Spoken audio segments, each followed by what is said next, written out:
A lot of kids, that's just the way they spell. And it's a big, big issue.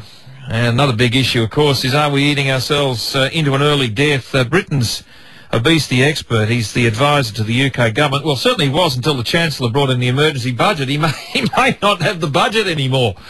He joins us on the line now, Dr. Ian Campbell. He's in Australia. Good morning, Doctor. Good morning. I hope your position's safe. The UK government brought in an emergency budget. There's forecasts of cuts here and cuts there, sir. I would imagine so. I've not heard what the budget is because I've been sort of flying here over the past 24 hours, but I'll see what it's got in store. Well, I hope you have a good trip anyway, your time here. It's a big discussion. Certainly there are people eating lots of the wrong things, too much of the wrong things every day. That's why we're putting on weight, isn't it? Too much of the wrong things, eating at the wrong times in the wrong context, people not eating at the dinner table anymore, eating while they're on the move or in the car. All these things have just led to a gradual increase in the number of calories that we consume that we don't need. So that's why the majority of us now have a weight problem. Yeah, and of course, some people don't eat often enough and their metabolism is slow and sluggish, so when they do eat, it's automatically turned into fat. I know, because I've been one of those people. Well, people have come up with all sorts of reasons why they have a weight problem, and actually, in clinical experience, a low metabolism is very rarely the cause of a weight problem. Mm-hmm. Certainly, if you go without meals, your metabolism slows for a period of time. Mm-hmm. The more physically active you are, the higher your metabolism will be. But still, when it comes down to it, for most of us, it's because we eat more than we need. Okay, and what are we? I mean, our food is so good in this country, as you would know. I mean, we're very proud of our fresh food, although too much of it's now being imported from other places. We've got plenty of food here, so why shouldn't we be able to eat it? Well, if you eat food that's healthy, then, there's no reason why you can't feel satisfied and enjoy it. I mean, food is for enjoying. I would agree with that. The problem is we tend to eat a lot of processed food, a lot of ready-made food, and that often is high in fats and high in sugar and high in salt, and that's one reason why we talk about food being energy-dense, because it's packed full of calories. And so for most of us, what we need to do is make sure that there's plenty of fruit and veg in our diet, because that tends to be relatively low in calories. Avoid processed food, and when cooking food at home, just make sure you use as little fat as you can get away with. Of course, you look at some of the countries, unlike the UK, unlike Australia. Australia is very culturally diverse, I guess so is the UK, but the Mediterranean diets, they load things up with lots of oils and so forth, but the things that they cook with obviously must agree with the people of the Mediterranean region. Well, the Mediterranean diet's often talked about, but it may surprise your listeners to know that Malta, right in the middle of the Mediterranean, has got the highest level of childhood obesity in Europe. And that's because alongside their fruit and vegetable consumption comes takeaway burgers and all the rest of it, and pizzas. So, it's about getting everything in context. And certainly, right across Europe and Australasia, we are eating the wrong things at the wrong time. And it's only when we start to address these very fundamental problems that will start to make any difference to this problem. I mean, it should be a no-brainer for people to know that too much of a quick thing, too much of a processed thing, is going to lead to trouble, and yet so many families now are doing just that.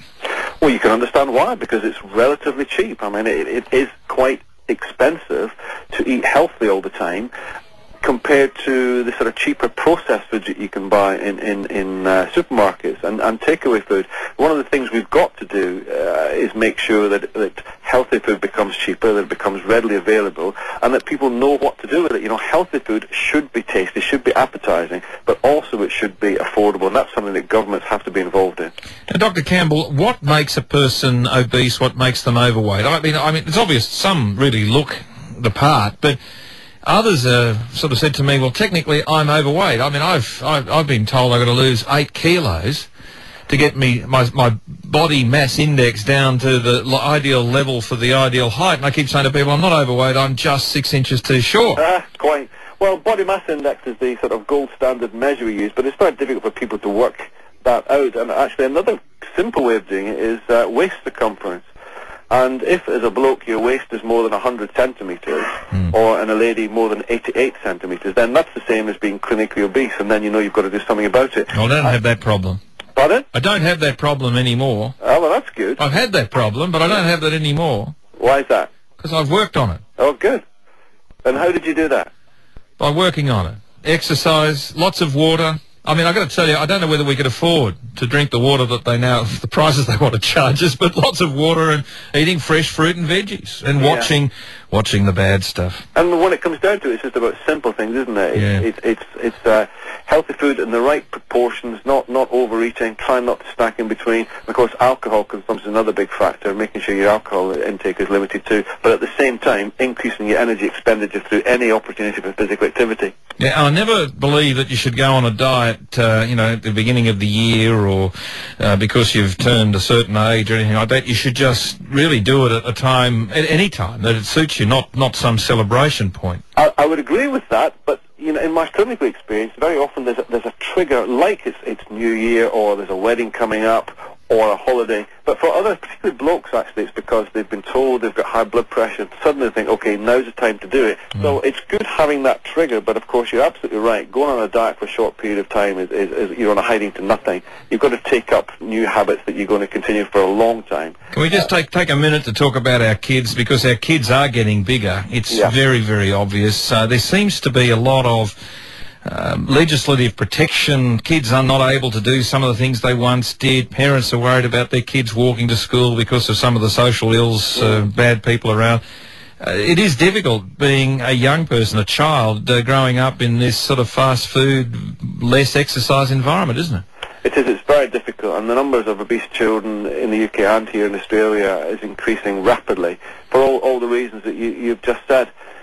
I think that there's an awful lot that parents can do to help by encouraging the children to have a healthier diet. I think there's a lot can be done at school, and I think there's an awful lot that government can do. I mean, one of the things we've done in the UK is we've stopped the advertising of unhealthy foods to children until 9 o'clock in the evening, and that we think will deter a lot of children from, whining with their parents to give them some of the less healthy foods. And so some kind of legislative action like that can help, at the same time as parents recognise that they've also got a responsibility to limit what their children do in some context. Yeah, and guide them and turn off the computer and the TV and make them kick a ball while the sun's out and all that sort of stuff, I think. Yeah, and one thing we find, I mean, it's the oldest thing in the book, but you just say no, I want to spend more time on the Xbox. Actually, no, you can't. You have to switch it off.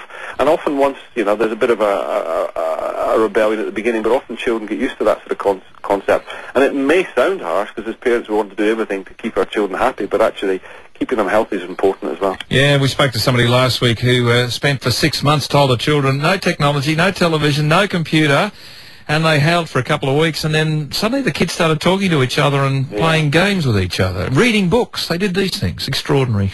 Yeah, well, a child reading a book expends more energy than a child for the same time watching TV, simply because they're more animated, they tend to fidget a lot more, and so all those old-fashioned simple things actually can sometimes be better for us. All right, sounds good to me. Good to have you in Australia, and I hope the British government maintain your tenure, sir. All right, thanks a lot. Okay, Dr. Ian Campbell, he's the UK government's obesity expert. More energy actually spent reading a book than playing with a Game Boy and Xbox. That is food for thought, isn't it? It's 29 to 11. Have you had a painting or a home repair job quoted at one price, just to see that number go up and up once work begins? G'day, Peter Fraser here from PJ Roofing and Painting. And one thing you can be sure of at PJ's is the price we quote is the price you'll pay. You see,